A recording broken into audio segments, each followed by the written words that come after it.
I'm about to show you how to unlock the potential of Paul Gilbert's favourite pedal. This is going to transform your tone forever. Hello people, Joe from Hello Sailor Effects here. Welcome to today's video. In today's video, I tackle that classic pedal that's known as the TC Electronics MojoMojo. Now, the reason I'm tackling this pedal is because my good mate, Mr. Budget Pedal chap, for many years has tried to sell me on this pedal. He thinks it's the best drive going, and for a long time he's been an advocate of it. And I thought, maybe I can improve on it for him. Now this is my first foray into the world of SMD components. I'm scared too, don't worry. So, let's see how we get on. Cheers. This is going to be a fun one. I know Mr. Budget Pedal chap is going to love the enclosure that I've done for him. So here we go. I seem to remember a while ago that he ordered an SG shaped guitar from a company that went bust, and I'm sure he ordered it in some sort of bass like this, if I remember correctly.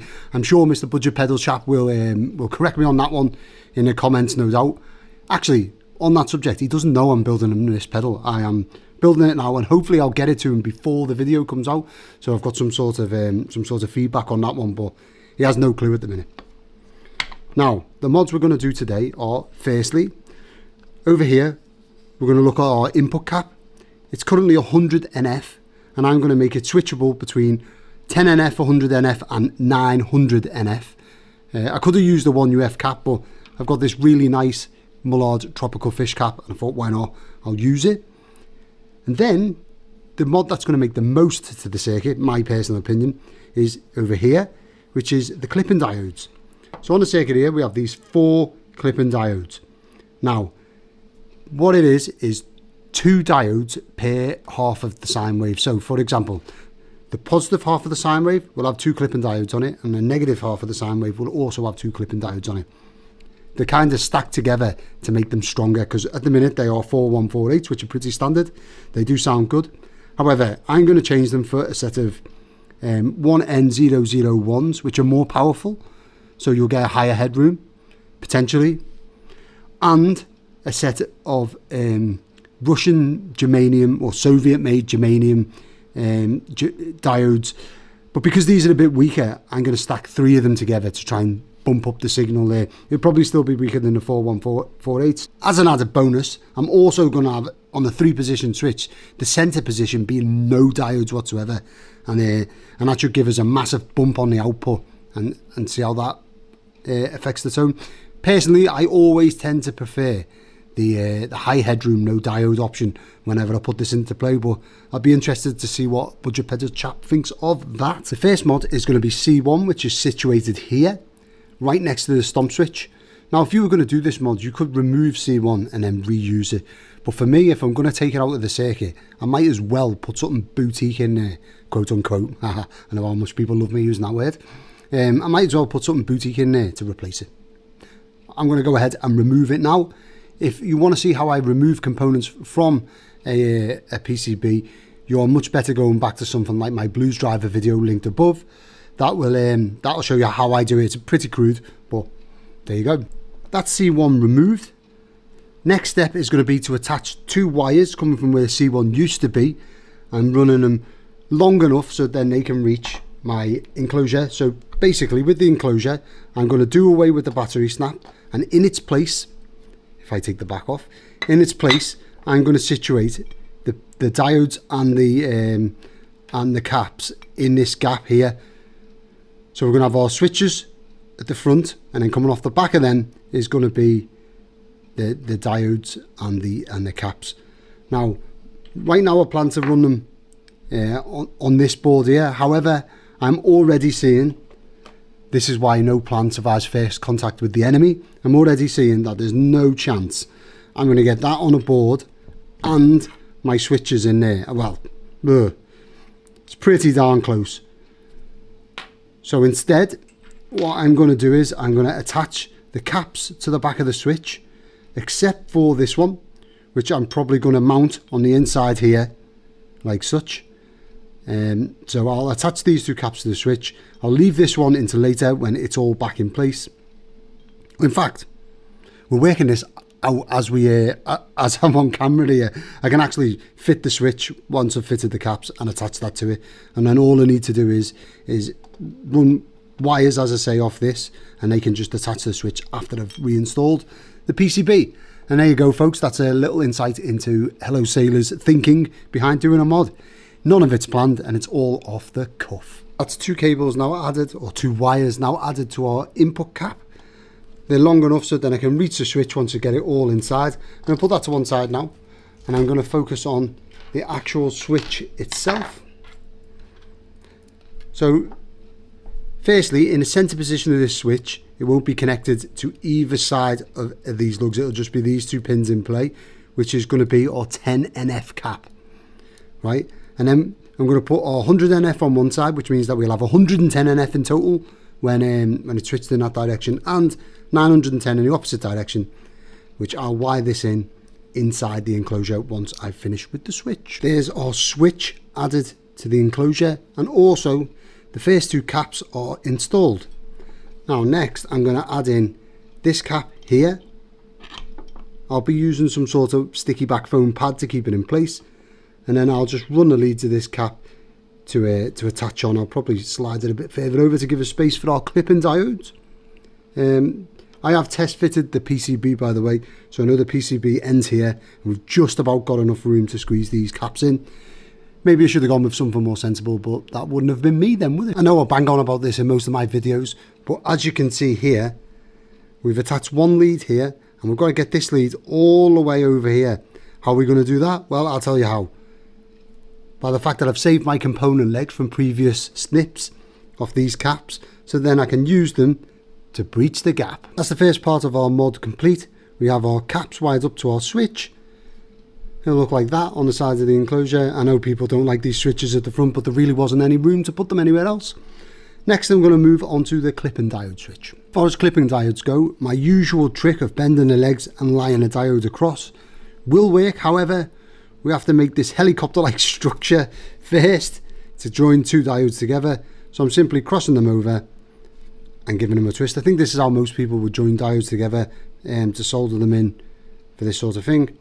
And then you just simply wet the tip with hay. Give them a solder. Now diodes, germanium diodes especially, are the one component outside the transistors and pots, actually, so a few components, I can actually be heat damaged, so be a bit careful with them. Then simply bend the legs on one set of diodes down, so then they're what's going to attach to our switch. Now remember that the negatives are going in that direction on these ones, so for these ones the negatives must go in the opposite direction. This is pretty important, probably the most important part about this. And then I simply lie these over the top. I'm going to bend them down a little bit so then I can get them to fit. Lie these over the top, and I'll get a bit of solder on one leg to hold it in place. And then I can manipulate the other leg so they're flat up against each other and get a proper solder joint, and then I can go back and fix the solder joint on this side that we've just done, like so. So there's one, and fix that one. Now when we give it a snip, we should have something, a structure, a diode structure that'll be able to fit into our switch. Now be careful when you're snipping these. I go into autopilot sometimes and snip these legs off. These are the legs that are going to go into the switch, so that's not helpful. And of course, the little bit that I described as a helicopter, ridiculous, I know, I'm a child. Try not to cut that too close to the diodes. Sometimes I've tried to make it as neat as I can, and when I snip it too close, it kind of takes the strength away and then they fall apart. So just give it one apart. Yes, it looks worse, but at least your diodes are actually formed together. Now I'm going to attach them to the switch. Because there's no space inside here, I'm going to attach them and bend them down to the side, so then they are out of the way of everything. With these ones, I think I'm going to actually run these on some Vero board. I put them on some Vero board and then run wire to this, just because I don't think there's enough clearance for these to be sticking out three in a row. We'll see. Okay, so we're back to the drawing board a bit on this one. I cannot fit, for the life of me, 6 of these Soviet-made diodes in here. It's just not going to happen. So what we're going to do is You're going to have one half of the sine wave is going to be clipped by the germanium Soviet made diodes, and the other half of the sine wave is going to be clipped by a set of 4148 silicon diodes. So we're going to have asymmetrical clipping on one side, symmetrical clipping on the other, and no diodes in the center. Now, apologies, budget pedal chap, I really did try and squeeze them in there, but I just can't. Quick side note, I've had to attach the two wires in for attaching to the board now, because once I get these in, it's going to be real difficult to get in there and solder. So I thought I'd get in there and do it now. There we have our diode switch added. Now on this side, you can see we've got our germanium diodes going this way. There's 3 of them, and then pointing the opposite direction, we've got our silicon diodes. I'm just going to give them a quick test so we can see what they're putting out. On my multimeter, if you go around to this setting here, the ohm setting, and press this twice, we get diodes. Now, I can see the nice handy diode picture there. The negative side of this diode is usually where the line is, but there's a nice drawing on these Soviet ones, is this side right here. And the positive side is this side, so I'm going to put that on there. And it's showing that we're getting exactly no voltage, so I've made a mistake. Oh no, there you go. Come on. So these are putting out 0.77 volts, which is not a lot. Then if I swap the leads round, because the same pins, this is our silicon, which is putting out 1 volt, just over 1.08. So our silicon is putting out a bit more, so you're going to get a bit more higher headroom on that side, a bit more higher headroom, Great England again. You're going to get a higher headroom on that side, but it's also going to be what was standard in the MojoMojo. And then the opposite half of the signal, you're going to get the germanium, which will be softer around there, and it'll have a less output, so it'll be more saturated. Right, next I'm going to remove the diodes off the PCB. And then we'll get it all installed. I have never removed SMD components before. This is going to be my first attempt. And it's these 4 diodes here. So I'm going to go ahead and try and remove them now. C10, which is located here, is also strapped across the diodes.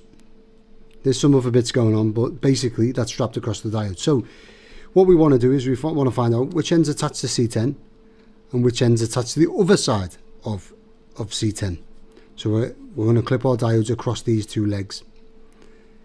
Now, if I go to the bottom of C10 here and go across all of these, I'm not going to get anything. But when I go to this one here, I get 1 ohms. So I know that if I come off this solder pad here, that's going to be one side. Now if I go to the other side of C10, and I have tested all of these, and go to this one, I'm going to get, oh, if I can ever get it on, come on John.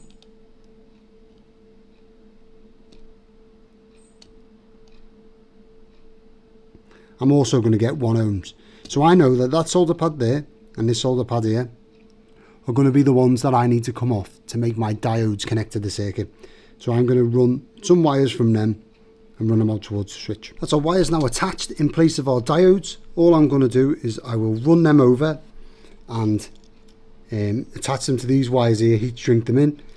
I'll also run this over to attach to this switch here. I should have probably run wires from it prior to this, but lessons learned, what can you do? And then once them wires are attached, it'll just be a case of putting it back in its enclosure and then going for a test. At this point, I'd love to know if anyone has implemented this diode switching mod to any of their own pedals or any of their own personal builds, or even the input cap mod. Have you implemented this in other pedals? What other circuits does this work for? I'd love to give it a go myself. There we have all of our cables or wires as such attached. All that's left now is to put it back in the box. Let's get going. Here we have it. A pedal that the man himself, Mr. Paul Gilbert, would be totally happy with, I'm sure. Now, I'd love to know what you people think of the mods that I've done today, and I'd like to set you a challenge. I challenge anyone to implement this input cap mod or diode switching mod to one of your own pedals. I'd love to hear what pedal you're going to do in the comments, and also let me know when you completed the task and tell me how it sounded and what you found. I'd love to have a go at your mods myself. One thing my regular customers will know is that I always like to sign custom builds just for an added bit of fun. So Why not? Let's get signing. This is extra fun because he doesn't even know that he's getting this pedal.